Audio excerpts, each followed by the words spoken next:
Welcome to Dweller of the Dark. We are a channel honoring the yellowed and blackened bones of many prominent authors. We will be digging up several obscure, strange, and forgotten authors who influenced many of the great horror, science fiction, and fantasy writers to date. More tales of the horrifying, obscure, strange, and forgotten are climbing out of the tombs soon. Killer Merchandise Shop opens this week. Check out our links below for more information. Subscribe, comment, like, donate, or I'll send the devil of Black Bayou to rip your head off, as we did the like button. Send us ghoulish delights for the Skull and Bones collection. Your pound of writer's flesh will feed our ghouls for now.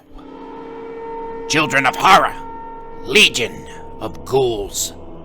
Tonight, hideous beast, we behead the Serpent of Robert E. Howard's The Dreamsnake. First published in Weird Tales, February 1928. This slithering tale may give you a snake bite.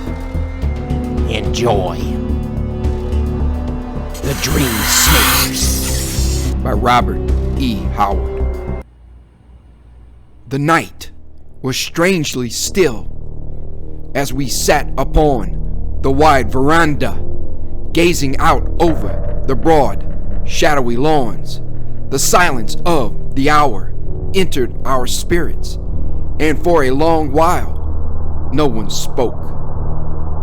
Then far across the dim mountains that fringed the eastern skyline, a faint haze began to glow, and presently a great golden moon came up, making a ghostly radiance over the land and etching boldly the dark clumps of shadows that were trees.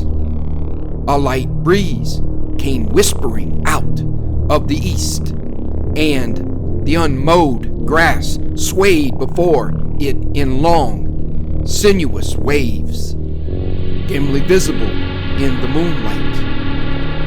And from among the group upon the veranda, there came a swift gasp, a sharp intake of breath that caused us all to turn and gaze.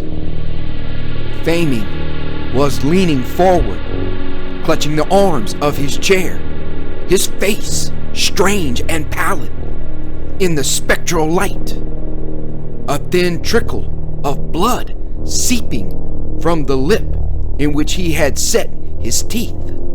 Amazed, we looked at him, and suddenly he jerked about with a short, snarling laugh. "There's no need of gawking at me like a flock of sheep," he said irritably, and stopped short. We sat bewildered, scarcely knowing what sort of reply to make, and suddenly he burst out again. "Now I guess I'd better tell the whole thing, or you'll be going off and putting me down as a lunatic. Don't interrupt me, any of you. I want to get this thing off my mind.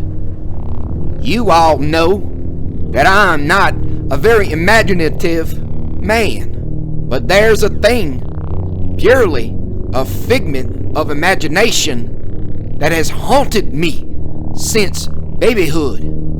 A dream." He fairly cringed back in his chair as he muttered, "A dream! And God, what a dream! The first time, no, I can't remember the first time I ever dreamed it. I've been dreaming the hellish thing ever since I can remember. Now it's this way. There is a sort of bungalow set upon a hill in the midst of wide grasslands, not unlike this estate. But this scene is in Africa, and I am living there with a sort of servant, a Hindu. Just why I am there is never clear to my waking mind, though I am always aware of the reason in my dreams. As a man of a dream, I remember my past life, a life which in no way corresponds with my waking life. But when I am awake, my subconscious mind fails to transmit these impressions. However, I think that I am a fugitive from justice, and the Hindu is also a fugitive.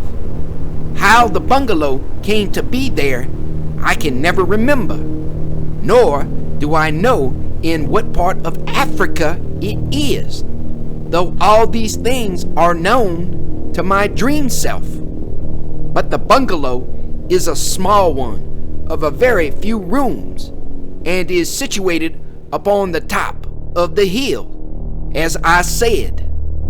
There are no other hills about, and the grasslands stretch to the horizon in every direction, knee-high in some places, waist-high in others. Now, the dream always opens as I am coming up the hill, just as the sun is beginning to set. I am carrying a broken rifle, and I have been on a hunting trip. How the rifle was broken and the full details of the trip, I clearly remember dreaming, but never upon waking. It is just as if a curtain were suddenly raised and a drama began, or just as if I were suddenly transferred to another man's body and life, remembering past years of that life, and not cognizant of any other existence. And that is the hellish part of it. As you know, most of us dreaming are at the back of our consciousness, aware that we are dreaming, no matter how horrible the dream may become. We know it is a dream, and thus insanity or possible death is staved off. But in this particular dream, there is no such knowledge. I tell you, it is so vivid, so complete in every detail, that I wonder sometimes if that is not my real existence and this a dream. But no, for then I should have been dead years ago. As I was saying, I come up the hill, and the first thing I am cognizant of that is out of the ordinary is a sort of track leading up the hill in an irregular way. That is, the grass is mashed down as if something heavy had been dragged over it. But I pay no special attention to it, for I am thinking with some irritation that the broken rifle I carry is my only arm, and that now I must forego hunting until I can send for another. You see, I remember thoughts and impressions of the dream itself, of the occurrences of the dream. It is the memories that the dream I has of that other dream existence that I cannot remember. So I come up the hill and enter the bungalow. The doors are open and the Hindu is not there, but the main room is in confusion. Chairs are broken, a table overturned. The Hindu's dagger is lying upon the floor, but there is no blood anywhere. Now, in my dreams, I never remember the other dreams, as sometimes one does. Always, it is the first dream, the first time. I always experience the same sensations. In my dreams, with as vivid a force as the first time I ever dreamed. So, I am not able to understand this. The Hindu is gone, but thus I ruminate, standing in the center of the disordered room. What did away with him? Had it been a raiding party of Negroes, they would have looted the bungalow and probably burned it. Had it been a lion, the place would have been smeared with blood. Then suddenly I remember the track I saw going up the hill, and a cold hand touches my spine. For instantly, the whole thing is clear. The thing that came up from the grasslands and wrought havoc in the little bungalow could be naught else except a giant serpent. And as I think of the size of the spore, cold sweat beads my forehead, and the broken rifle shakes in my hand. Then I rush to the door in a wild panic, my only thought to make a dash for the coast. But the sun has set, and dusk is stealing across the grasslands. And out there, somewhere lurking in the tall grass, is that grisly thing, that horror. God! The ejaculation broke from his lips with such feeling that all of us started, not realizing the tension we had reached. There was a second silence. Then he continued. So I bolt the doors and windows, light the lamp I have, and take my stand in the middle of the room. And I stand like a statue, waiting, listening. After a while, the moon comes up, and her haggard light drifts through the windows, and I stand still in the center of the room. The night is very still, something like this night.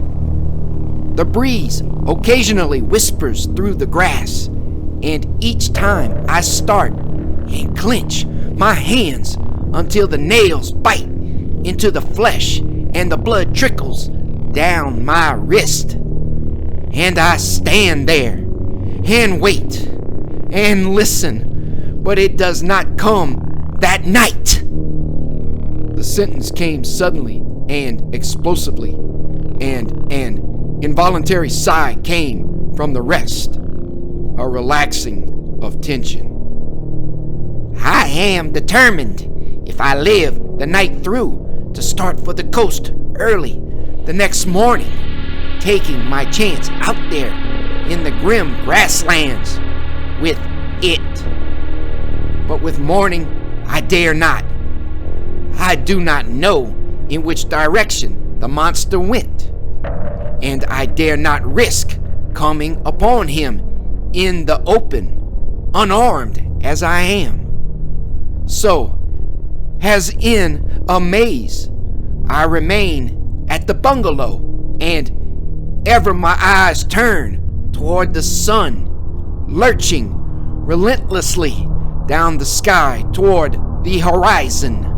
Ah, God! If I could but halt the sun in the sky! The man was in the clutch of some terrific power. His words fairly leaped at us. Then the sky rocks down. The sky and the long gray shadows come stalking across the grasslands. Dizzy with fear, I have bolted the doors and windows and lighted the lamp long before the last faint glow of twilight fades. The light from the windows may attract the monster, but I dare not stay in the dark. And again, I take my stand in the center of the room, waiting. There was a shuddersome halt. Then he continued, barely above a whisper, moistening his lips. There is no knowing how long I stand there. Time has ceased to be, and each second is an eon. Each minute is an eternity, stretching into endless eternities. Then, God, but what is that? He leaned forward, the moonlight etching his face into such a mask of horrified listening that each of us shivered and flung a hasty glance over our shoulders. Not the night breeze this time, he whispered. Something makes the grasses swish, swish, as if a great, long, pliant weight were being dragged through them. Above the bungalow, it swishes and then ceases. In front of the door, then the hinges creak, creak. The door begins to bulge inward a small bit, then some more. The man's arms were held in front of him as if braced strongly against something, and his breath came in quick gasps. And I know I should lean against the door and hold it shut, but I do not. I cannot move. I stand there like a sheep waiting to be slaughtered. But the door holds. Again, that sigh, expressive of pent-up feeling. He drew a shaky hand across his brow. And all night I stand in the center of that room, as motionless as an image, except to turn slowly as the swish, swish of the grass marks the fiend's course about the house. Ever I keep my eyes in the direction of that soft, sinister sound. Sometimes it ceases for an instant or for several minutes, and then I stand scarcely breathing, for a horrible obsession has it that the serpent has in some way made entrance into the bungalow, and I start and whirl this way and that, frightfully fearful of making a noise, though I know not why, but ever with the feeling that the thing is at my back. Then the sounds commence again, and I freeze, motionless. Now here is the only time that my consciousness, which guides my waking hours, ever in any way pierces the veil of dreams.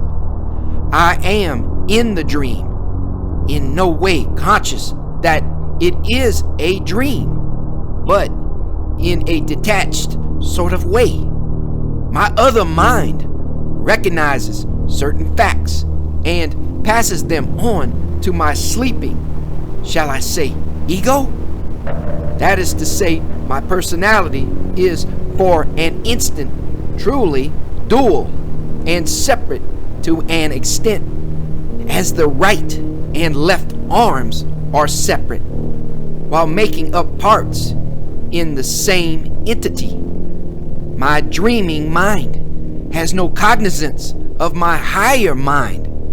For the time being, the other mind is subordinated, and the subconscious mind is in full control to such an extent that it does not even recognize the existence of the other. But the conscious mind, now sleeping, is cognizant of dim thought waves emanating from the dream mind. I know that I have not made this entirely clear, but the fact remains that I know that my mind, conscious and subconscious, is near to ruin. My obsession of fear, as I stand there in my dream, is that the serpent will raise itself and peer into the window at me. And I know in my dream that if this occurs, I shall go insane. And so vivid is the impression imparted to my conscious, now sleeping mind, that the thought waves stir the dim seas of sleep, and somehow I can feel my sanity rocking as my sanity rocks in my dream. Back and forth it totters and sways until the motion takes on a physical aspect, and I, in my dream, am swaying from side to side. Not always is the sensation the same, but I tell you, if that horror ever raises its terrible shape and leers at me, if I ever see the fearful thing in my dream, I shall become stark, wild, insane.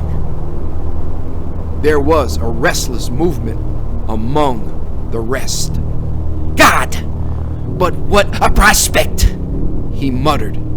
to be insane and forever dreaming that same dream night and day. But there I stand, and centuries go by, but at last a dim gray light begins to steal through the windows.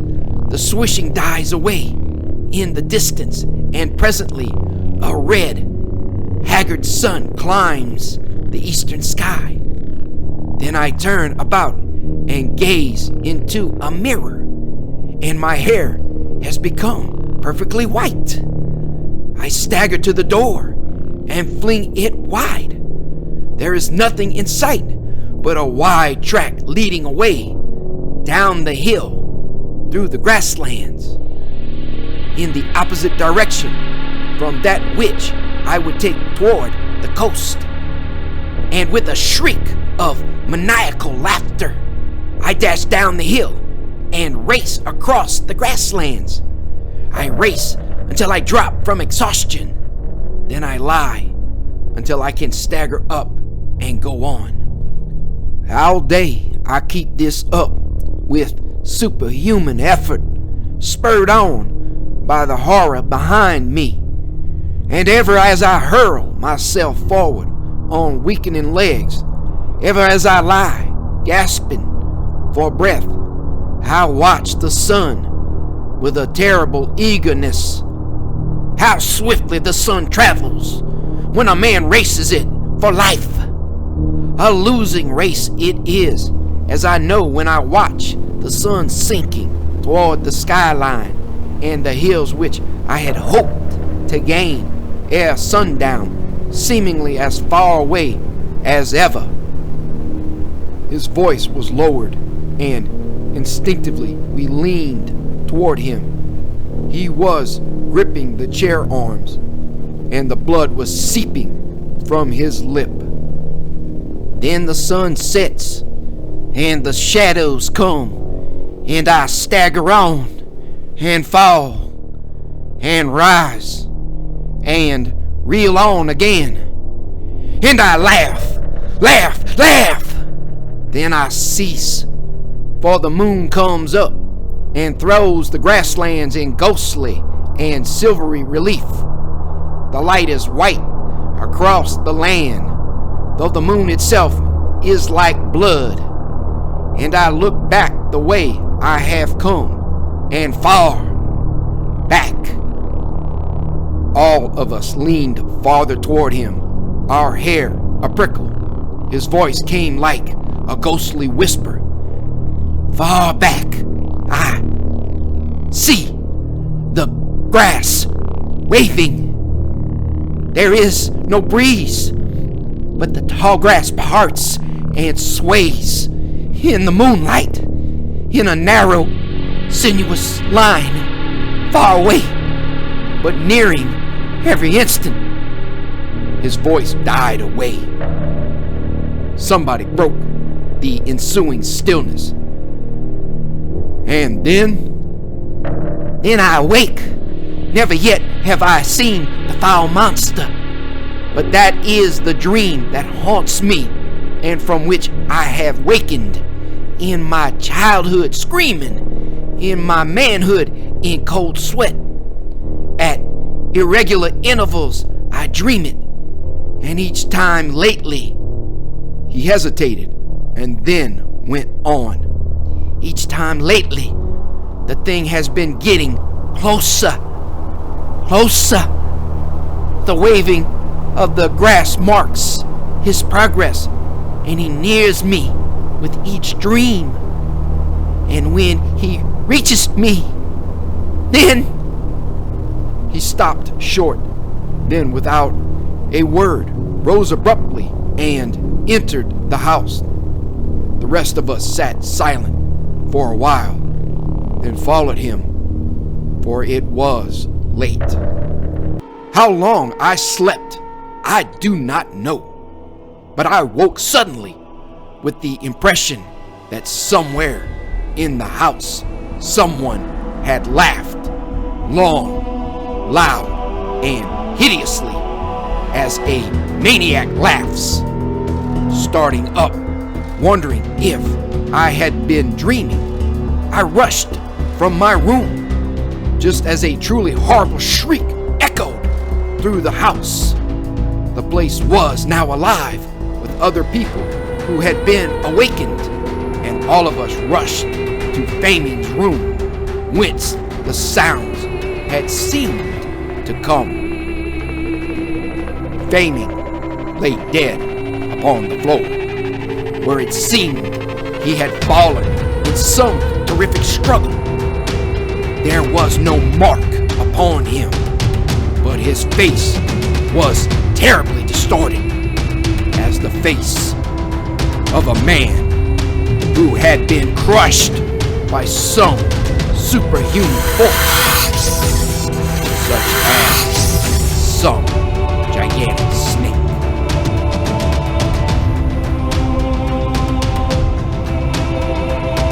Thank you for listening. Have a great night.